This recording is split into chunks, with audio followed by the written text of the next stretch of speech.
कहानी का आगाज एक अमेरिकन आदमी कायल से होता है जो रूस की एक स्टील मिल में काम करता था। एक दिन उसे अपनी बीवी ग्रे का फोन आया। ग्रे कायल से दूर रहकर बहुत उदास महसूस कर रही थी। ये सुनते ही कायल ने चंद दिन की छुट्टी ली और घर वापस जाने का फैसला किया। शाम को जब वो घर की तरफ जा रहा था तो उसने अपनी बीवी को फोन किया, लेकिन अचानक फोन पर ग्रे चीखने चलाने लगी। असल में सर्जियो नामी एक गुंडा ग्रे के घर घुस आया था और वो उस पर जबरदस्ती करने की कोशिश कर रहा था। कायल ने बिजली की रफ्तार से गाड़ी चलाई और फौरन घर पहुंचा, लेकिन तब तक सब कुछ खत्म हो चुका था। जब उसने सोफे पर ग्रे की खून में लथपथ लाश देखी तो वो ज़ारों की तार रोने लगा। तभी अचानक पीछे से वो हमलावर यानी सर्जियो कायल पर झपटा और एक जोरदार वार उसके सर पर कर दिया। फिर सड़क की तरफ भाग निकला। कायल फौरन उसके पीछे दौड़ा और दोनों के दरमियान शदीद लड़ाई हुई, लेकिन जल्द ही पुलिस आ गई और दोनों को गिरफ्तार करके अदालत में पेश कर दिया। लेकिन मुजरिम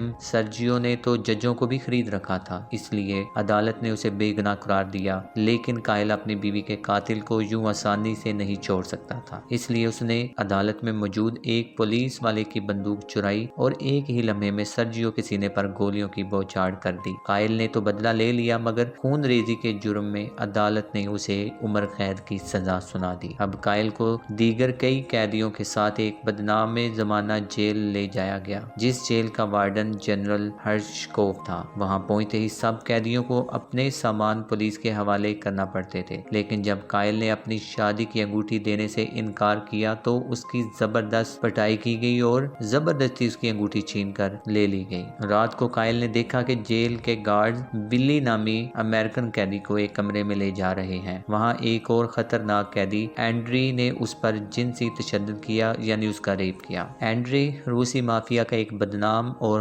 खतरनाक गुंडा था, इसलिए जेल के गार्ड्स भी उससे कुछ कहने की हिम्मत नहीं रखते थे। जब सुबह हुई तो गार्ड ने बिल्ली को उसके कमरे से बाहर निकाला और एंड्री आराम से बाकी कैदियों की कतार में शामिल हो गया, जैसे उसने कुछ किया ही ना हो। तभी अचानक उसने कायल की भी बेइज्जती करना शुरू कर दी, जिस पर दोनों के दरमियान जबरदस्त हाथापाई शुरू हुई। आखिरकार गार्ड ने कायल को एक वीरान कमरे में बंद कर दिया, जहाँ चारों तरफ से गंदी नालियां बह रही थी। चंद दिन वहां गुजारने के बाद कायल जिंदगी से मायूस हो चुका था, लेकिन अचानक उसे अपनी बीवी के साथ गुजारे हुए वो हसीन लम्हात याद आ गए और एक बार फिर उसके अंदर जीने की उमंग पैदा हो गई। कुछ दिन बाद कायल को एक और कमरे में मुंतकिल किया गया, जहां उसे कैदी नंबर 451 के साथ रखा गया। 451 पहले ही अपने साथ रहने वाले 3 कैदियों को मार चुका था। ये सुनकर कायल घबरा गया, मगर खामोश रहा। एक दिन कायल का ब्रदर इन लॉ यानी उसका साला उससे मुलाकात करने के लिए आया। उसने कायल को तसल्ली दी कि फिक्र मत करो, मैं तुम्हें यहाँ से निकालने की पूरी कोशिश कर रहा हूँ। लेकिन फिलहाल उसने मशवरा दिया कि गार्ड्स को थोड़ी रिश्वत दे दो ताकि वो तुम्हें आराम से जीने दें। अगले दिन कायल की मुलाकात दोबारा बिल्ली से हुई, जिसने बताया कि वो यहाँ 18 माह की सजा काट रहा है। तभी मलकई नाम का एक कैदी आया जो व्हील चेयर पर था। उसने कायल को बताया कि इस जेल में मुख्तलिफ कैदियों ने अपनी अलग अलग गैंग्स बना रखी है और रूसी माफिया का यहाँ खासा असर और रसूख है। वक्त गुजरता गया और कायल आहिस्ता आहिस्ता जेल की जिंदगी में ढलने लगा। एक रात कायल ने एक डरावना ख्वाब देखा, जिसमें सर्जियो उसकी बेबी पर हमला कर रहा था। वो घबरा कर तेज तेज सांसें लेने लगा, जिस पर कैदी 451 को गुस्सा आया और उसने कायल का गला दबाने की कोशिश की। कायल खौफजदा हो गया और अगले दिन गार्ड्स को रिश्वत देकर अपना सेल तब्दील करवाने की कोशिश की, मगर चूंकि वो अमेरिकन था इसलिए गार्ड ने उससे और ज्यादा पैसे मांग लिए। कुछ दिन बाद जेल में फाइटिंग के मुकाबले थे। कायल को बताया गया कि जनरल हर्शकोव इन मुकाबलों पर जुआ लगाकर खूब पैसे कमाता है। फिर मुकाबला शुरू हुआ और एंड्री ने अपना वहशीपन दिखाना शुरू कर दिया। मुकाबले में एंड्री ने सिर्फ चंद लम्हों में अपने हरीफ को जमीन पर गिरा दिया। चंद दिन बाद तमाम कैदियों को मजदूरी के लिए बाहर ले जाया गया। वहाँ रूसी गैंग के गुंडों ने कायल को फंसाने का मंसूबा बनाया। उन्होंने इल्जाम लगाया कि कायल ने उन्हें अंग्रेजी में गालियां दी हैं। ये सुनते ही गार्ड्स ने गुंडों को बदला लेने की इजाजत दे दी और फिर सब ने मिलकर कायल को बुरी तरह पीटा। उसके बाद गार्ड ने उसे एक बार फिर गंदी नालियों वाले कमरे में बंद कर दिया। अब की बार उसे साथ वाले कमरे से अजीबो गरीब चीखों और आहों की आवाजें सुनाई देने लगी, मगर कायल के पास सिवाय दीवारें पीटने के और कुछ करने को नहीं था। पूरे 1 महीने बाद जब कायल को उस कैद से निकाला गया तो वो बिल्कुल बदल चुका था। उसके बाल और दाढ़ी लंबी हो चुकी थी और चेहरे पर एक अलग ही संजीदगी आ चुकी थी। अब जेल का माहौल भी बिगड़ने लगा था। कैदी आए दिन लड़ाई झगड़े करते और एक दूसरे को मारने लगे। एक दिन जब सब मजदूरी में मसरूफ थे तो अचानक गार्ड्स पर बम से हमला हो गया। इसी मौके का फायदा उठाते हुए बिल्ली अपने एक साथी के साथ फरार हो गया, मगर पीछे से गार्ड ने उसके साथी को गोली मार दी और बिल्ली को दोबारा पकड़ लिया गया। उधर एंड्री और उसके गैंग ने काइल को मुस्तकिल तंग करना शुरू कर दिया, इसलिए काइल ने सख्त वर्जिश शुरू कर दी और ताकि खुद को ताकतवर बना सके। अगले फाइटिंग मुकाबले में काइल का सामना एंड्री से हुआ। एंड्री जिस्मानी तौर पर काफी ताकतवर था और उसने काइल को खूब मारा, मगर काइल की मुसलसल मशक्कत रंग लाई और अचानक उसने ऐसा वार किया कि एंड्री की गर्दन मुड़ गई और वो मौके पर ही मर गया। ये मंजर देखकर सब कैदी हक्का बक्का रह गए। इस कामयाबी के बाद काइल के अंदर नया जोश भर गया। आने वाले तमाम मुकाबलों में वो अपने मुखालफिन को धूल चटा देता। बहुत जल्द पूरी जेल में लोग उसकी इज्जत करने लगे। वो इतना खौफनाक बन चुका था कि जिससे भी मुकाबला करता वो अपनी जान को खतरे में महसूस करता। काइल की ये खतरनाक तब्दीली देखकर बिल्ली को फिक्र लाहक होने लगी। फिर एक दिन बिल्ली ने एक बार फिर जेल से भागने की कोशिश की, लेकिन उस बार उसके साथ बड़ा धोखा हो गया। मलकई नाम के एक कैदी ने दवा के लालच में गार्ड्स को बिल्ली के फरार होने की इतला दे दी। जैसे ही बिल्ली भागता हुआ पकड़ा गया तो गार्ड ने उसे वालिया नाम के एक खतरनाक फाइटर के साथ एक कमरे में बंद कर दिया। वालिया ने तंजन अंदाज में कहा कि मैं आदमी हूँ, आदमी से मोहब्बत करता हूँ, तुझसे भी करूंगा, चाहे तू मर्द है या नहीं। ये सुनते ही बिल्ली को गुस्सा आ गया और उसने वालिया के मुंह पर थूक दिया, लेकिन यह गुस्ताखी उसे बहुत महंगी पड़ी। वालिया ने उसे पीट पीट कर अधमुआ कर दिया। अगली सुबह जब काइल ने बिल्ली को देखा तो वो जिंदगी की आखिरी सांसें ले रहा था। मरने से पहले उसने काइल से कहा, देख, गुस्से के पीछे भी अगर कोई नेकी ना हो तो वो सिर्फ बर्बादी लाता है। ये अल्फाज काइल के दिल में उतर गए। उसे अपनी बीवी की रूह की शांति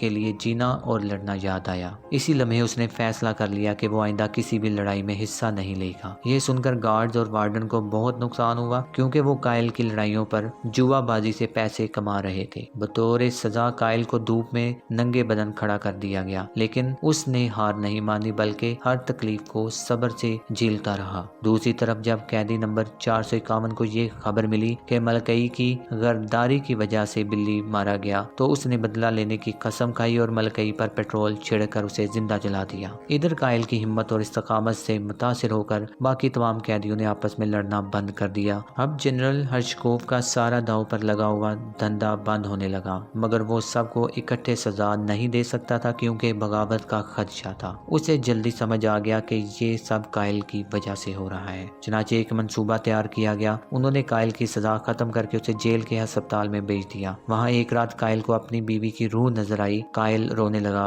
कि मैं तुमसे बहुत मोहब्बत करता हूँ। बीवी की रूह ने कहा, मैं तुम्हारी याद में हमेशा जिंदा रहूंगी। बाद में जनरल हर्शकोव खुद काइल से मिलने आया। उसने जबरदस्ती उसे आखिरी बार लड़ने पर मजबूर किया। इस बार उसका मुकाबला मैलिक से था। मैलिक एक ऐसा वहशी कैदी जो जानवरों से भी बदतर था। उसे आम कैदियों से अलग एक तारीक कमरे में जंजीरों में बांध कर रखा जाता था। काइल को तब याद आया ये वही मैलिक था जिसकी खौफनाक आवाजें उसने गंदी नालियों वाले कमरे में सुनी। फिर वो खूनी मुकाबला शुरू हुआ और मैलिक ने आते ही काइल पर वहशियाना हमला कर दिया, जैसे शेर शिकार पर झपटता है। अब मैलिक काइल को मारने ही वाला था कि अचानक दरवाजे पर जोर जोर से दस्तखत होने लगी। दरवाजा खुला, सामने काइल खड़ा था। मैलिक ने फौरन काइल को पहचान लिया और उसे गले से लगा लिया। काइल वो वाहिद शख्स था जिसने मैलिक से उस वक्त दरवाजा खटखटा के बात करने की कोशिश की थी जब वो पागल खाने जैसे कमरे में बंद था। लेकिन यह मंजर देखकर लेफ्टिनेंट टॉलिक गुस्से से पागल हो गया। उसने दोनों को लड़ने का हुक्म दिया। काइल ने कहा, चाहे मेरी छाती में गोली मार दो, मगर अब मैं कभी किसी से नहीं लड़ूंगा। ये सुनते ही टॉलिक गन निकालकर काइल पर गोली चलाने ही वाला था कि अचानक मैलिक ने सिक्योरिटी अफसरान पर हमला कर दिया। जल्द ही जेल के दूसरे कैदियों ने भी मौका का फायदा उठाया और बगावत करते हुए गार्ड्स पर हमला कर दिया। काइल ने फौरन से बहुत से कैदियों को जंजीरों से आजाद किया और चारों तरफ अफरा तफरी मच गई। इसी शोर शराबे में गार्ड ने मैलिक को गोली मारकर जख्मी कर दिया। काइल ने भारी दिल से मैलिक को अलविदा किया। जल्द ही पुलिस फोर्स ने जेल पर कंट्रोल हासिल कर लिया और सब कैदियों को दोबारा कैद कर दिया गया। अब काइल कैदी नंबर 451 के साथ था। काइल ने उसे अपनी पूरी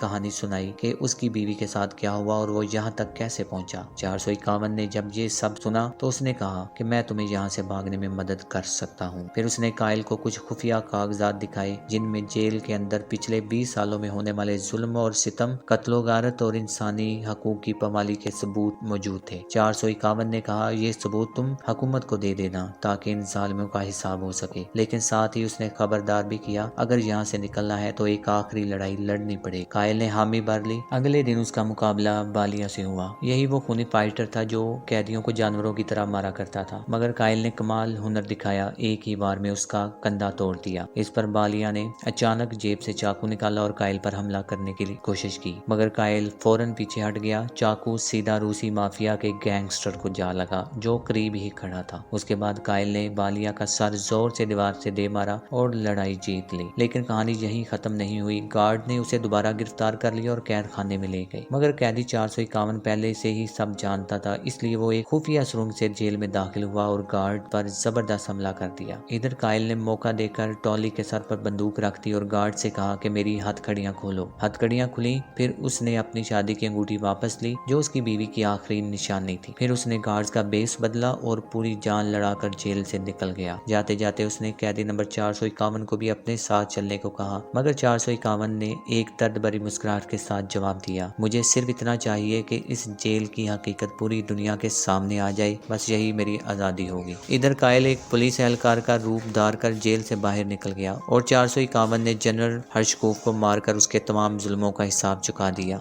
आखिरकार कायल अपने शहर वापस पहुंच गया, जिंदा मगर जख्मों के साथ। उसकी जदोजहद और 451 की कुर्बानियों के नतीजे में पूरी दुनिया के सामने क्राकवी जेल का सच सामने आ गया। हुकूमत ने क्राकवी जेल को हमेशा के लिए बंद कर दिया और जेल में कैद बेगुनाह कैदियों को आज़ाद कर दिया।